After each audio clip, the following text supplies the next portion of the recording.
Good morning and welcome to Williams Dog Training Company. We're here today with Fred and Jake, and what we're going to be demonstrating for you today on video is Jake's ability to understand and respond to his obedience commands, the corrections and motivations that we give while we're working with him, and also the training equipment that we're using.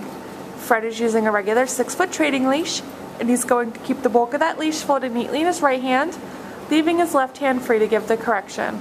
And the correction that we give is a tug and release on the training collar, which is the second piece of equipment that we're using.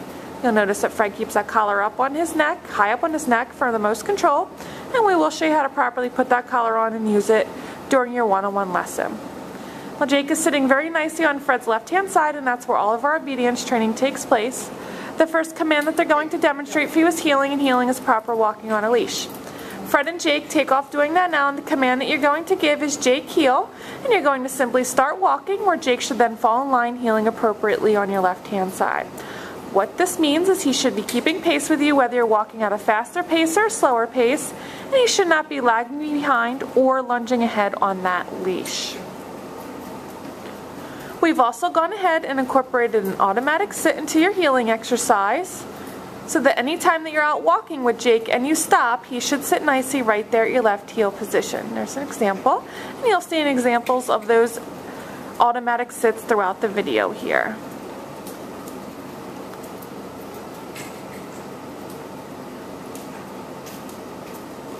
The next command that they're going to demonstrate for you is the stay command, and it's both a hand and voice command.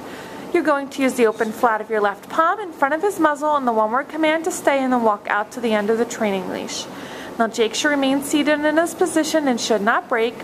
This is a command that you're going to want to practice very often with Jake to help build up his ability to sit and stay for longer periods of time.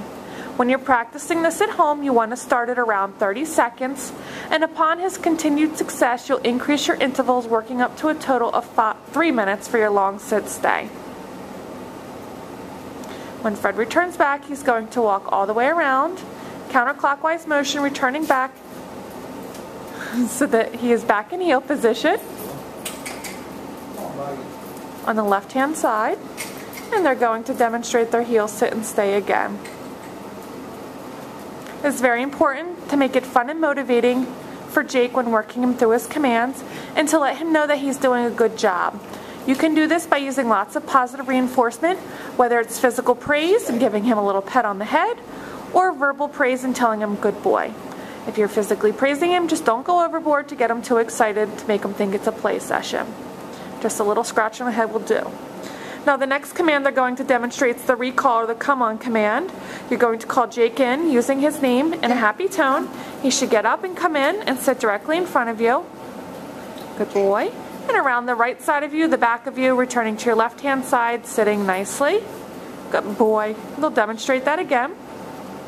So for this command, leave him in a sit stay, walk out to the end of the leash, give him a moment to practice holding his sit stay, and then call him in using his name in a happy voice.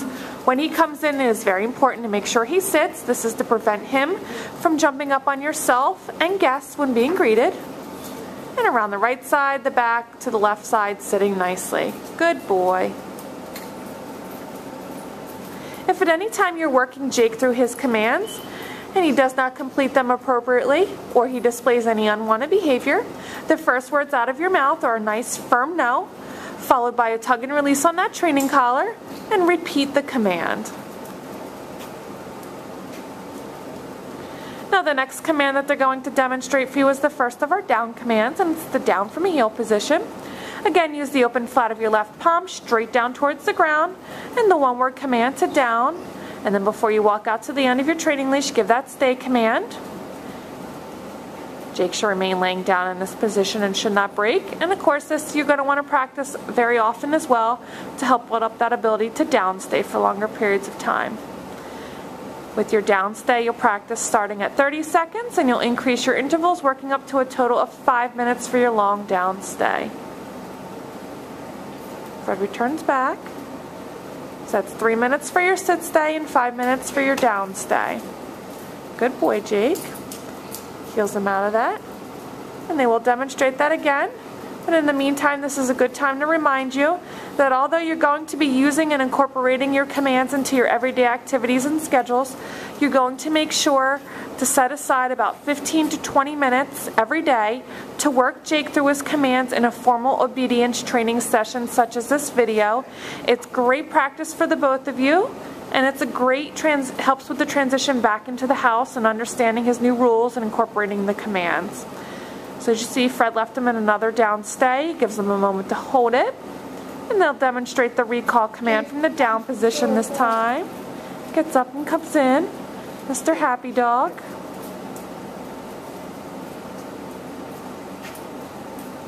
Good job.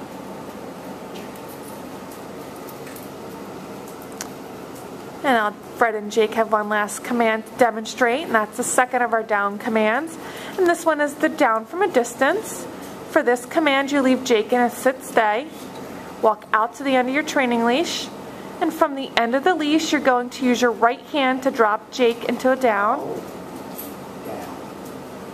Fred told him no and represented the command because he got up to come in towards him. Jake should drop into a down directly where he is sitting. And you saw he did much better the second time.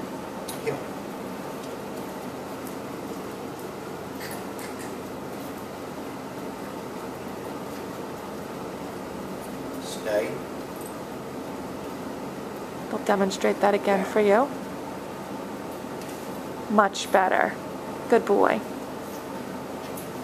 And sometimes it just takes that extra little second to practice it one more time, just to make sure.